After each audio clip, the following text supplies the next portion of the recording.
So if we consider the second one, KHCl2, potassium hydrogen dichloride.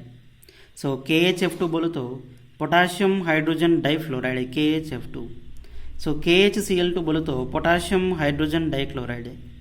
So the potassium hydrogen dichloride KHCl2 in aqueous solution, इसको पानी add करें तो so whenever we add water then KHCl2 also undergoes ionization or dissociation, gives potassium cation and HCl2 minus 1 hydrogen dichloride anion.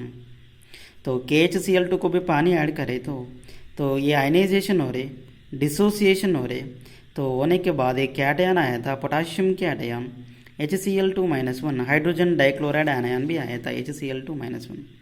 So HCl2 minus 1 anion hydrogen dichloride ion gives HCl hydrochloric acid in aqueous solution. तो HCl2 ion में से HCl आ रहे, क्यों बोलो तो HF2 minus 1 में से क्या आया था, HF आया था, हाइड्रोजन फ्लोराइड आया था. सिमिलरली HCl2 minus 1 आयन में से HCl आ रहे, हाइड्रोक्लोरिक एसिड आ रहे. सो HCl2 minus 1 hydrogen dichloride gives hydrochloric acid in aqueous solution. But in nature, HCl molecule does not involve in intermolecular or intramolecular hydrogen bonding. तो HCl में chlorine है, chlorine कभी भी hydrogen bonding देता है क्या, नहीं. क्यों बोलो तो नाइट्रोजन देता है, ऑक्सीजन देता है, फ्लोरीन देता है, मगर क्लोरीन देता क्या, नहीं. So therefore HCl2 minus 1 hydrogen dichloride anion gives hydrochloric acid HCl, but HCl molecule does not involve in inter or intramolecular hydrogen bonding. तो HCl-2 minus 1 से HCl आ रहे, HCl में इंटरमॉलिकुलर इंट्रामॉलिकुलर हाइड्रोजन बॉन्डिंग ऐसा कुछ नहीं है. बोलो तो HCl2 minus 1 आयन तो कैसे रहता है, अनस्टेबल है, लेस स्टेबल है, means does not exist in nature, ये नेचर में एग्जिस्ट नहीं होता. क्यों बोलो तो HCl2 minus 1 में से HCl आ रहे, इसमें हाइड्रोजन बॉन्डिंग नहीं है, ये अनस्टेबल है, लेस स्टेबल है, तो एग्जिस्ट नहीं होता. सो HCl2 minus 1 ion is less stable, not exist in nature 1. So therefore, hydrogen dichloride anion is not exist in nature. So similarly, KHCl2 potassium hydrogen dichloride not exist in nature. ये ion exist नहीं हो तो ये molecule exist होता क्या, नहीं होता है. So potassium hydrogen dichloride does not exist in nature 1. क्यों बोलो तो पोटाशियम हाइड्रोजन डाइक्लोराइड में हाइड्रोजन बॉन्डिंग नहीं है, तो इसलिए ये मॉलिक्यूल एग्जिस्ट नहीं होता. So therefore we can say that in nature KHCl2 potassium hydrogen dichloride, KHBr2 potassium hydrogen dibromide, KHI2 potassium hydrogen diiodide, they are not exist in nature. ये nature में exist नहीं होता. KHCl2 नहीं रहता है nature में, KHBr2 नहीं रहता है, KHI2 भी नेचर में नहीं रहता.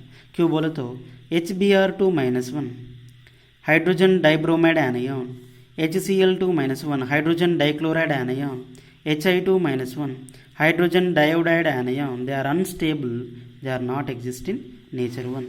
So this is the second application, the second consequence of intermolecular hydrogen bonding. तो पहला application क्या है, the molecules which contain intermolecular hydrogen bonding. तो एक मॉलिक्यूल में इंटरमॉलिकुलर हाइड्रोजन बॉन्डिंग रहे तो इसका मेल्टिंग पॉइंट सबसे ज़्यादा रहता, इसका बॉइलिंग पॉइंट भी सबसे ज़्यादा रहता है. So the molecules which contain intermolecular hydrogen bonding, तो KHF2 में ये हाइड्रोजन बॉन्डिंग है तो ये नेचर में रहता है, बट KHCl2 में हाइड्रोजन बॉन्डिंग नहीं है, नहीं रहता.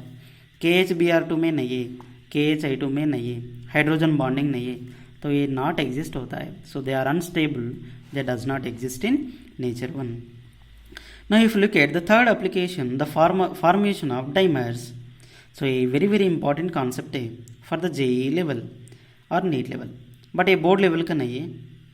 सो generally the formation of the dimer if you consider in nature the organic acids, तो नेचर में इनऑर्गेनिक एसिड्स रहता है, ऑर्गेनिक एसिड्स भी रहता है. So in chemistry the organic acid इसको हम कार्बोक्सिलिक एसिड्स भी बोलते हैं. So in nature the organic acids और the carboxylic acids they contain commonly COOH groups, so they undergoes association and they exist as dimers. तो nature में कभी भी ऑर्गेनिक एसिड्स, कार्बोक्सिलिक एसिड्स, इसमें COOH ग्रुप्स रहता, तो इसी वजह से वो एसोसिएशन होता है। तो एक मॉलिक्यूल और एक मॉलिक्यूल एसोसिएट होता, कंबाइंड होता है, मिक्स होता है। सो मिक्स होने के बाद डाइमर बन जाता है। तो डाइमर बोलो तो दो कंपाउंड्स कंबाइंड होने के बाद, कंबाइंड हो गए तो उसको डाइमर बोलते हैं हम। So whenever two compounds are combined together, they gives a dimer one. So therefore in nature, the organic acids, the carboxylic acids, they undergoes association and they gives dimers in nature one. Thank you.